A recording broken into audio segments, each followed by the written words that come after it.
Today is July the 29th. Today, we see Israel return yet again to follow the Lord and then fall away yet again.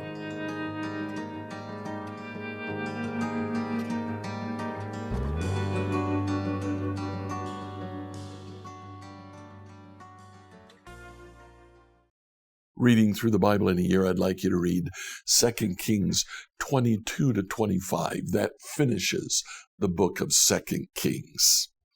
Now, in 2 Kings, we're introduced to Josiah. We have just had two very evil kings, Manasseh and Amon. As we're introduced to Josiah, it names his mother, which leads me to believe that the reason for Josiah's faithfulness to the Lord was primarily because of his mother, who brought him up to follow the law. Josiah began to reign when he was only 8 years old. For sure, his mother did an awful lot of the reigning. The priest Hilkiah, the high priest, is commissioned to reinstitute the law of the Lord, sacrifices in the temple. As he does that, he discovers the book of the law, which had been hidden away in the temple. For years, they had not read God's law. Well, they read it. They discovered what it was that they were doing wrong. They repented, and they began to institute religious reforms. From chapter 23 on, we see the religious reforms of Josiah. Josiah dies. Jehoahaz rules. Jehoahaz did not follow Josiah's good example. He did what was evil in the sight of the Lord. And then Jehoiakim died. Now, all during this time, Babylon begins to assert its power. As a result, Israel turns to Egypt for protection. Actually, prior to the Babylonian exile, the captivity in Babylon, there is a massive exodus of Israelites to Egypt. Many of them locate in a particular region of Egypt, and it becomes a Jewish enclave that lasts for centuries. Chapter 24, Babylon invades Judah, and Jehoiakim is replaced by Jehoiachin. Again, he did what was evil in the sight of the Lord. Nebuchadnezzar, the king of Babylon, now conquers Jerusalem and takes away the first captivity. He leaves Zedekiah behind to rule. Zedekiah also did what was evil in the sight of the Lord and what was evil in the sight of Nebuchadnezzar. So Nebuchadnezzar returned and reconquered Jerusalem and Judah, took a much larger segment captive to Babylon. That's the way 2 Kings ends. 3 exiles of Judah into Babylon. Enjoy today as we read 2 Kings 22 to 25.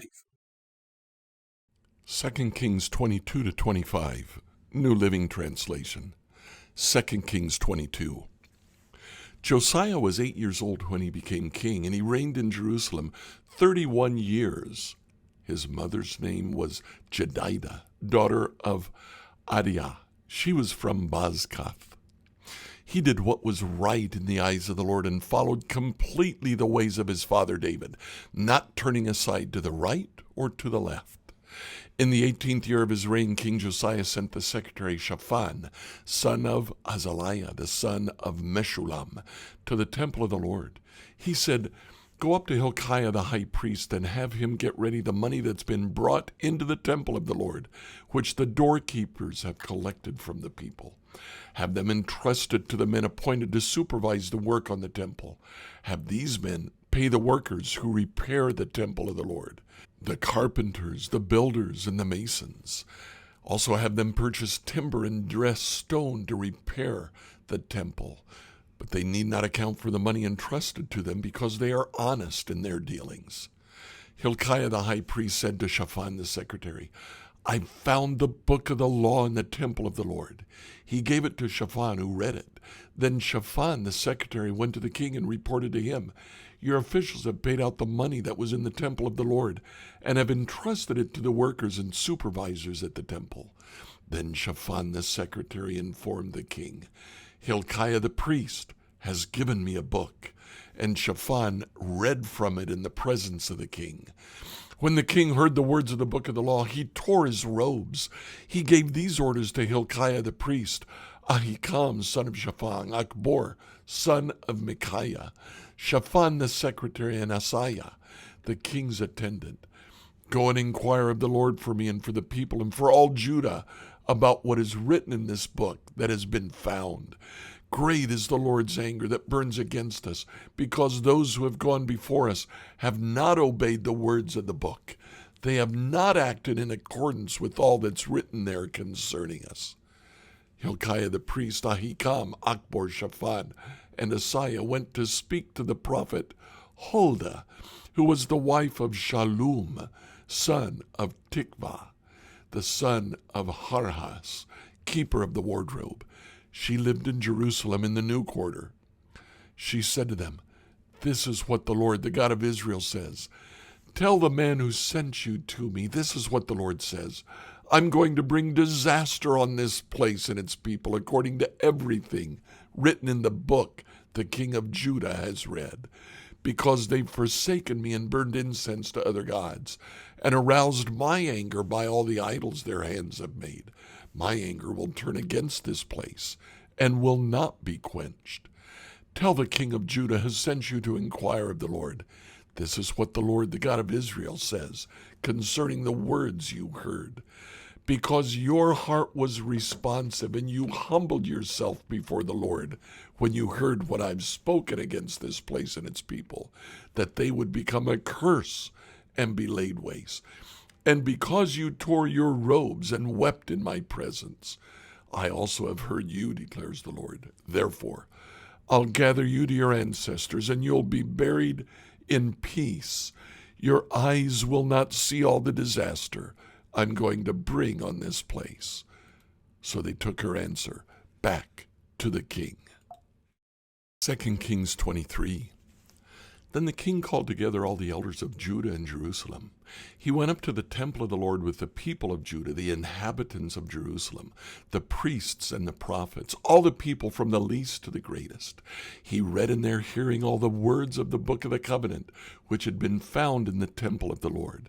The king stood by the pillar and renewed the covenant in the presence of the Lord, to follow the Lord and keep his commands, statutes, and decrees with all his heart and all his soul, thus confirming the words of the covenant written in this book.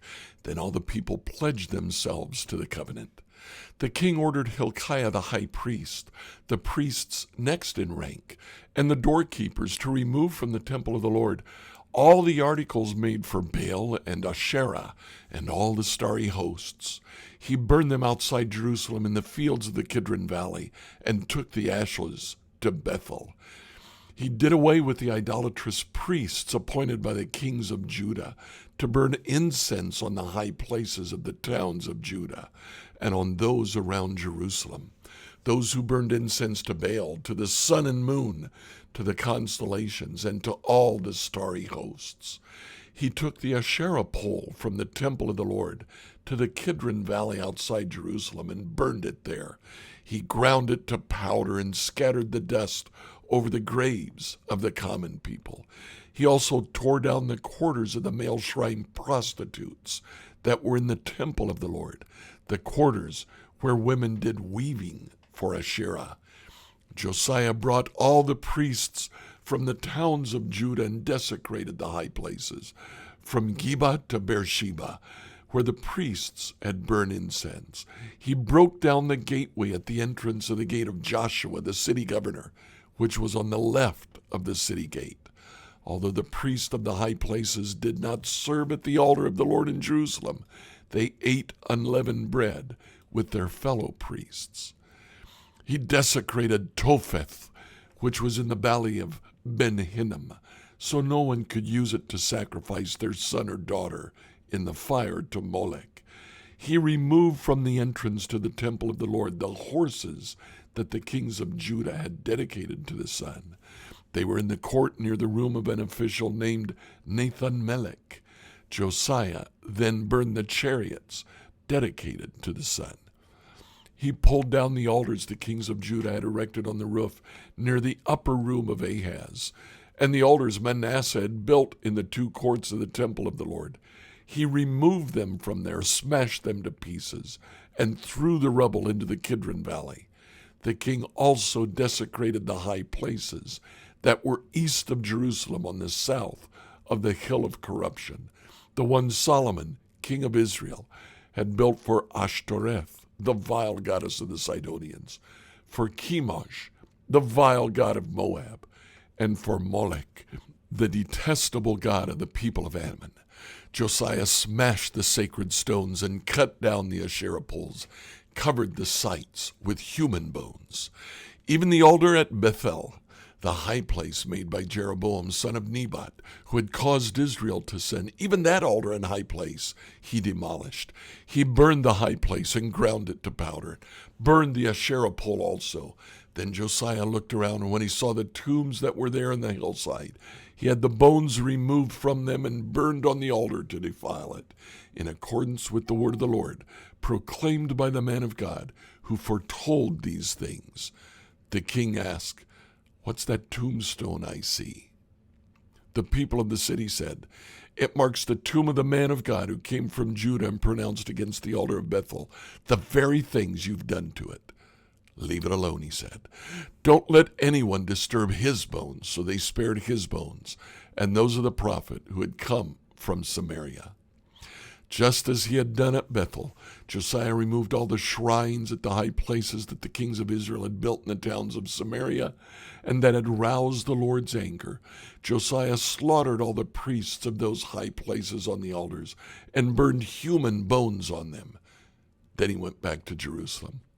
The king gave this order to all the people: "Celebrate the Passover to the Lord your God, as it's written in this book of the covenant. Neither in the days of the judges who led Israel, nor in the days of the kings of Israel and the kings of Judah had any such Passover been observed.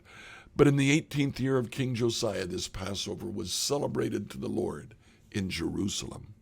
Furthermore, Josiah got rid of the mediums and the spiritists, the household gods, the idols, and all the other detestable things seen in Judah and Jerusalem. This he did to fulfill the requirements of the law written in the book that Hilkiah the priest had discovered in the temple of the Lord. Neither before nor after Josiah was there a king like him who turned to the Lord as he did, with all his heart, with all his soul, and with all his strength, in accordance with the law of Moses. Nevertheless, the Lord did not turn away from the heat of his fierce anger, which burned against Judah, because of all that Manasseh had done to arouse his anger. So the Lord said, "I'll remove Judah also from my presence, as I removed Israel, and I'll reject Jerusalem, the city I chose, and this temple, about which I said, 'My name shall be there.'" As for the other events of Josiah's reigns and all that he did, are they not written in the book of the annals of the kings of Judah? While Josiah was king, Pharaoh Necho, king of Egypt, went up to the Euphrates River to help the king of Assyria. King Josiah marched out to meet him in battle, but Necho faced him and killed him at Megiddo. Josiah's servants brought his body in a chariot from Megiddo to Jerusalem and buried him in his own tomb. And the people of the land took Jehoahaz, son of Josiah, and anointed him and made him king in place of his father. Jehoahaz was 23 years old when he became king. He reigned in Jerusalem 3 months. His mother's name was Hamutai, daughter of Jeremiah. She was from Libnah. He did evil in the eyes of the Lord, just as his predecessors had done. Pharaoh Necho put him in chains at Riblah in the land of Hamath. so that he might not reign in Jerusalem. And he imposed on Judah a levy of 100 talents of silver and a talent of gold. Pharaoh Necho made Eliakim, son of Josiah, king in place of his father Josiah, but changed Eliakim's name to Jehoiakim. He took Jehoahaz and carried him off to Egypt, and there he died. Jehoiakim paid Pharaoh Necho the silver and gold he demanded. In order to do so, he taxed the land and exacted the silver and gold from the people of the land according to their assessments. Jehoiakim was 25 years old when he became king, and he reigned in Jerusalem 11 years. His mother's name was Zebidah, daughter of Pedaiah. She was from Rumah. He did evil in the eyes of the Lord, just as his predecessors had done. 2 Kings 24. During Jehoiakim's reign, Nebuchadnezzar, king of Babylon, invaded the land, and Jehoiakim became his vassal for 3 years. But then he turned against Nebuchadnezzar and rebelled.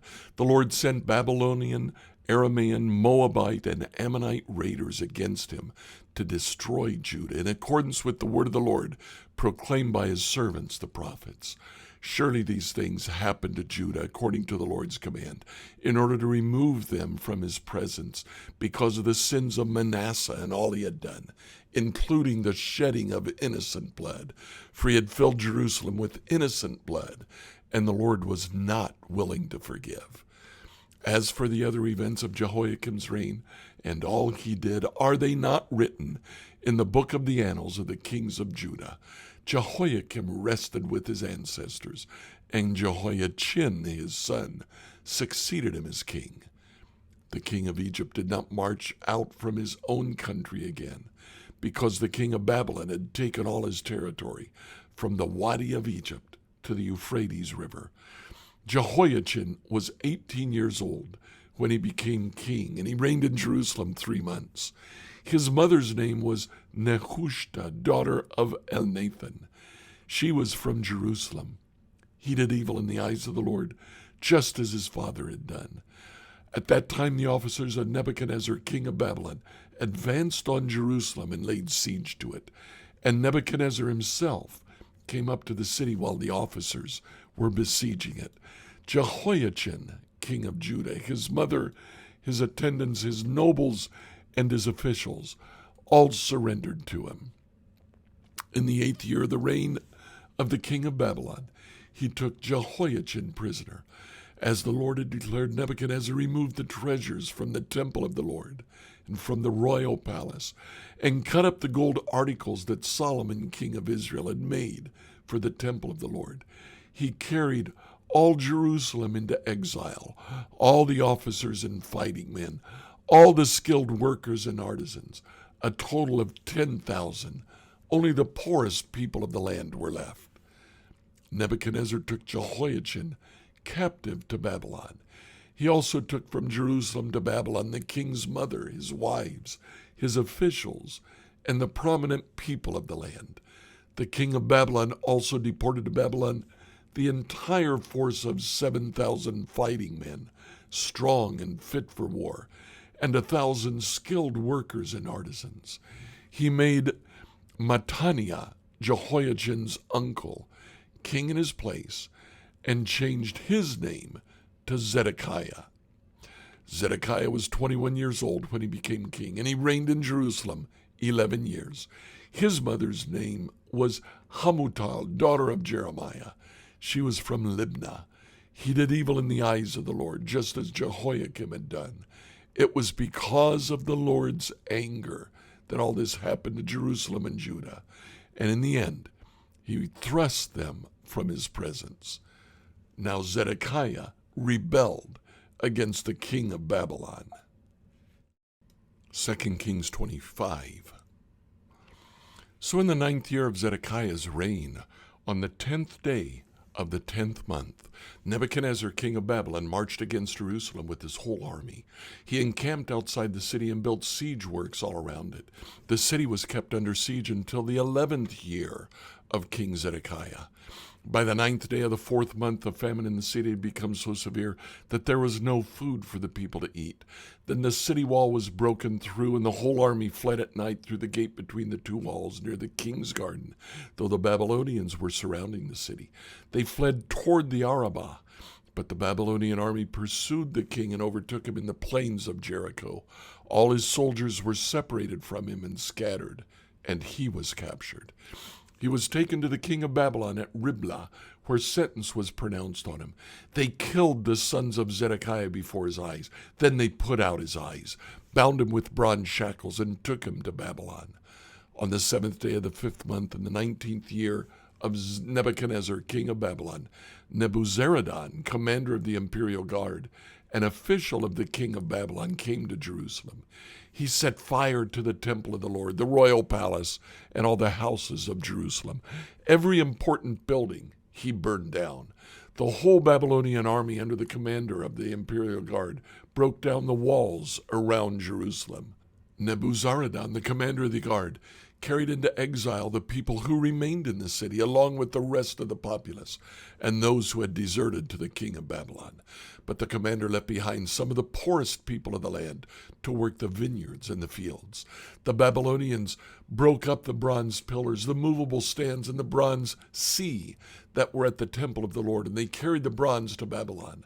They also took away the pots, shovels, wick trimmers, dishes, and all the bronze articles used in the temple service. The commander of the imperial guard took away the censers and sprinkling bowls, all that were made of pure gold or silver. The bronze from the two pillars, the sea, and the movable stands which Solomon had made for the temple of the Lord was more than could be weighed. Each pillar was 18 cubits high. The bronze capital on top of one pillar was 3 cubits high and was decorated with a network and pomegranates of bronze all around. The other pillar with its network was similar. The commander of the guard took as prisoners Seraiah, the chief priest, Zephaniah, the priest next in rank, and the 3 doorkeepers. Of those still in the city, he took the officer in charge of the fighting men and 5 royal advisors. He also took the secretary, who was called chief officer in charge of conscripting the people of the land, and 60 of the conscripts who were found in the city. Nebuzaradan, the commander, took them all and brought them to the king of Babylon at Riblah. There at Riblah, in the land of Hamath, the king had them executed. So Judah went into captivity, away from her land. Nebuchadnezzar, king of Babylon, appointed Gedaliah, son of Ahikam, the son of Shaphan, to be over the people he had left behind in Judah.